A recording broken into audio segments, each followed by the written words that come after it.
Nimaga bunday bo'ladi? Ya'ni odamlar baxshiga boradi. Buning ikkita sababi bor. Birinchi odam baxshiga yaxshi niyatda boradi, ikkinchi odam yomon niyatda boradi. Yomon niyatda boradigan odamning niyati aniq. Kimdir issiq sovuq qilmoqchi bo'ladi, ilm amal qilmoqchi bo'ladi, sehr qilmoqchi bo'ladi. Shu ishi yurishmasin deydi, yoki farzand ko'rmasin, yoki sog'ligi yomonlashsin, baxti to'silsin va hokazo va hokazo.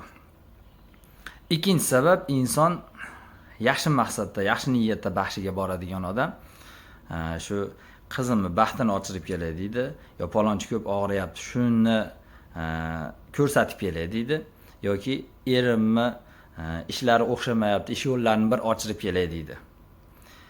Qanaqa niyatda borishidan qat'iy nazar, oqibati yaxshi emas. Yaxshi niyatda boradimi baxshiga, yomon niyatda boradimi baxshiga, niyatiga e'tibor yo'q. Baxshiga boryaptimi, oqibati chatoq bo'ladi. Xo'p, endi baxshiga borishlik oqibati nimalarga olib kelishini kelgusi videolarimizda albatta aytib o'tamiz.